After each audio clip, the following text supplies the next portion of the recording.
Back on the Young Turks. Now we want to dive a little bit more into financial reform because, as complicated as this issue can be, it is the most important topic, in my opinion, because if this system crashes again, we're just flat out of money.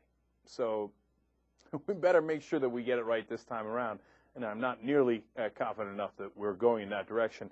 We're going to have Shahien Nasiripour come on from Huffington Post. He's handling some of the financial news for them to talk to us about what some of the latest dealings are on the reform side. So, Shahien, welcome to the Young Turks. Hi, thanks for having me on. We appreciate your time. So, first, I want to talk about something you wrote today about how the White House might quietly be working with some of the, what I call corporatist Democrats, to try to water down reform. Let's talk about this Investor Protection Act of 2009. So let's set that out for people. What is the Investor Protection of 2009, and what do the corporatist Democrats want to do with it? Well, essentially, the act, it's looking to beef up investor protections. There's a variety of measures and provisions in place that they want to do, that they want to put in place. And what's happening now, essentially this is all coming after the crisis. And so what's being done now is some interests are using the bill to kind of go back and revise, pro-corporate reform measures that were instituted years ago. Sarbanes-Oxley being one of them. And so that's kind of the state of play as is now. So in the middle of trying to do reform to fix what went wrong in 2008, you're saying that they're going back and undoing what we fixed back in 2002 after the Enron mess.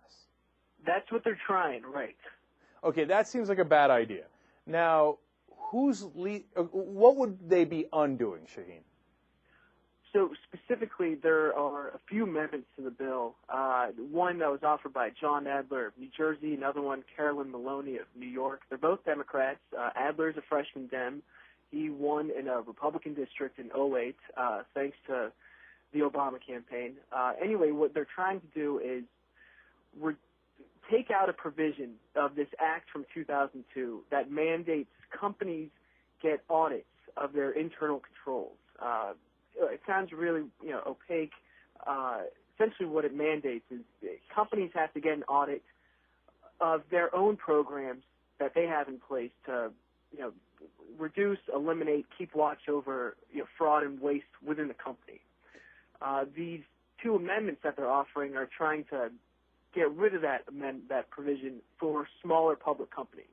Well, smaller public companies, so they must be pretty small. How much is the cap for these so-called smaller companies?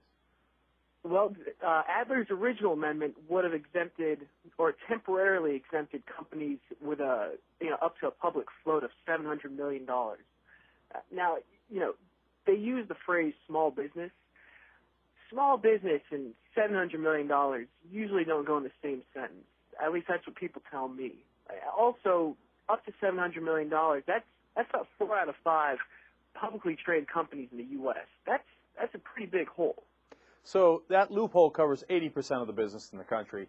That way, the government has a tougher time of finding out what they're even up to and whether they're even complying with their own internal checks for risk, among other things. More importantly, investors can't get an outside opinion to see if these companies are essentially keeping tabs on themselves.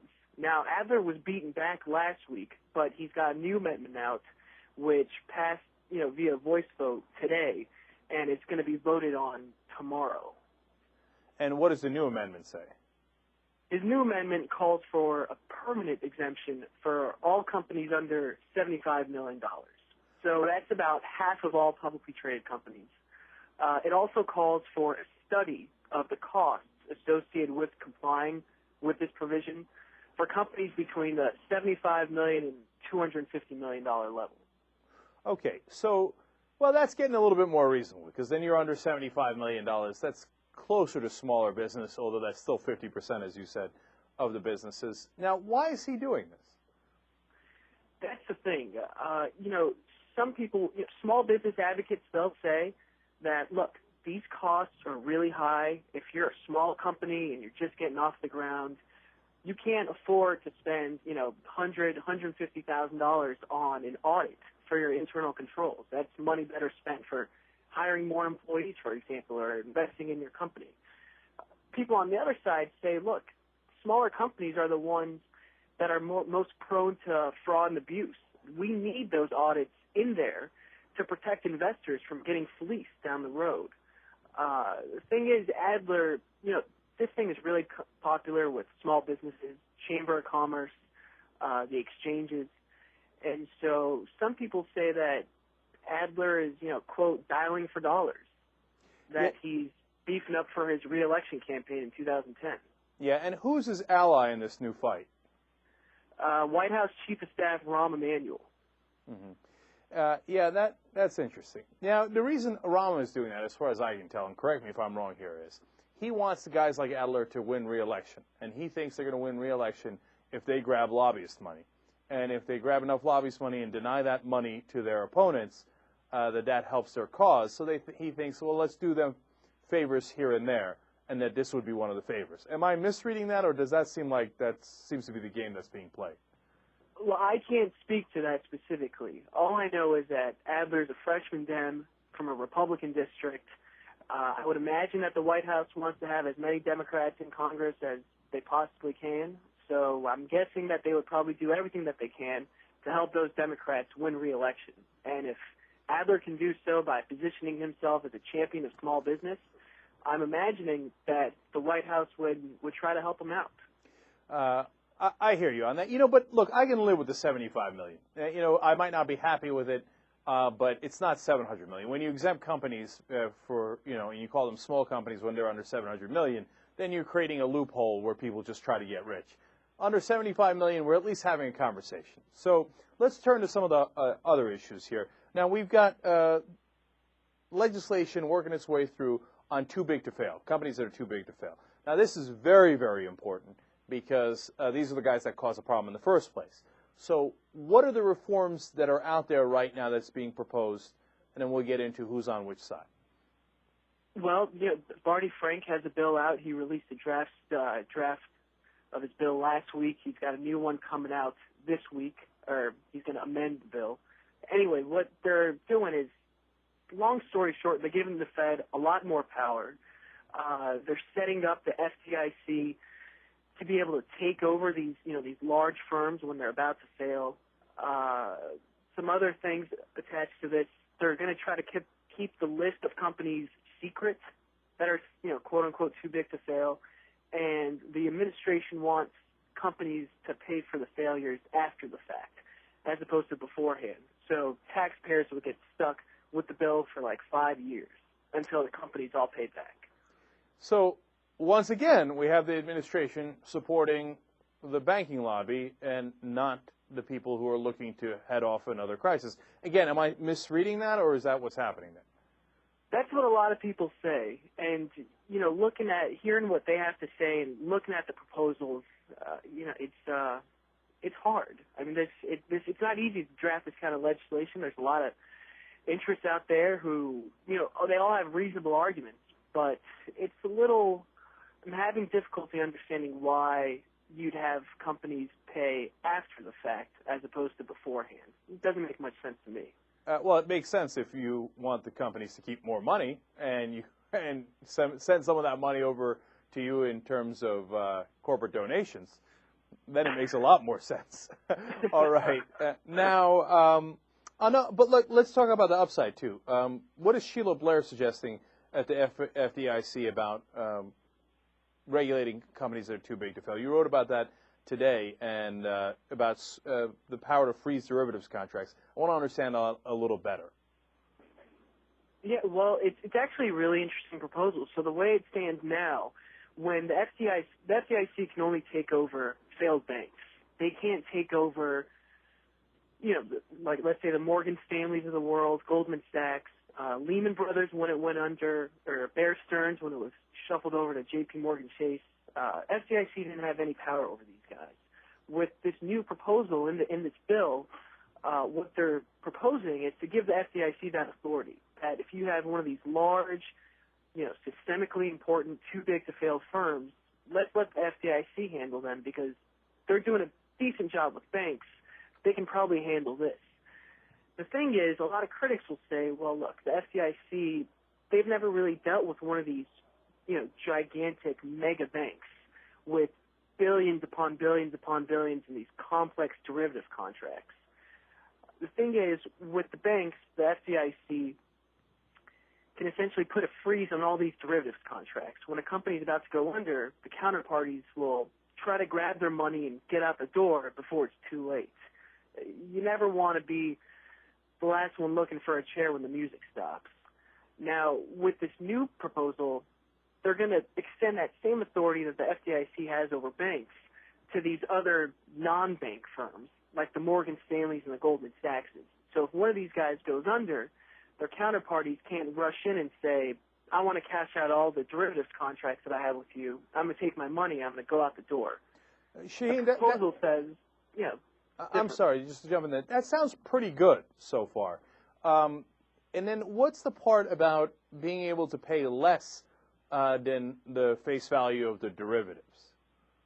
Well, the FDIC with banks has the authority to essentially pay less value on the contract. And there's a lot of hoops that they have to jump through, but the fact of the matter is they can do it. So let's say, failed bank owes a counterparty $100 million. The FDIC can mandate, a haircut, essentially saying, look, you're going to get 70 cents on the dollar as opposed to 100 cents. This new proposal would extend that same authority for all firms that the FDIC would take over. A lot of people say it's actually pretty smart. All right, that sounds very encouraging. So, but you got to give credit to the administration there because Sheila Blair is part of the administration. Is that right? Or are there people secretly against her in the White House? Oh, I don't know. I can't necessarily speak to that. I know the FDIC has been fighting for this. I know the administration actually first proposed this back in April, but no one knew if it was going to make it into the House or Senate bills until those bills came out. Barney Frank's bill came out last week, so you got to think someone's listening. Right. Now, Sheila Blair is constantly fighting with Geithner from what we can tell. But anyway, she's in the administration. We score one for the administration there. I want to ask on one last issue here.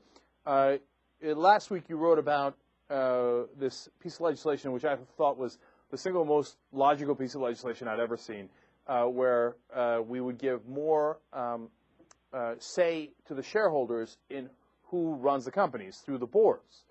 And it seems like a very pro-capitalist bill, even though it was, I love the way I just framed it, even though it was put forward by Maxine Waters. Sorry. It was put together by Maxine Waters, and it was very pro-capitalist. Now, the Republicans are against it because I guess they don't want the owners of the companies to have as much say in their company. I can't believe that. Well, I can believe it. They're the Republicans. But I'm curious as to where the White House stands on that one. I'm actually not sure. As it stands now, there was a temporary voice vote last week. A final roll call vote is going to happen tomorrow. Maxine Waters is saying that, look, shareholders should be allowed, to get their directors onto a company's board. So essentially they have more say over how the companies run, which I guess if you think about it would make sense since shareholders own the company. Business say that, look, this imposes a lot of costs, it's a lot of burden. It's hard for us to comply with all these new regulations. So I guess we'll see tomorrow how everyone, votes out on this. So that's coming up for a vote tomorrow. Correct. Okay, well, there's a lot going on right now. I'll tell you what, that one is absolutely critical because it's comical for the guys who are running the companies to say, well, it's costly to listen to what our owners ask us to do. They own the company. Of course you should listen to what they do. And the reality of the matter is that the most costly thing of all is those executive salaries that they take that the owners might not agree to. That's why they're trying to protect their own power and why they've sent out the lobbies to try to kill that bill. So we'll see how that one does. And if you get any news on which side the administration is leaning on, that would be great as well. And Shahien, it's been an excellent report. We appreciate you coming on. Shahien Nasiripour is with Huffington Post, and thanks again. Thanks for having me. I appreciate it. All right. We'll be right back. Young Turks.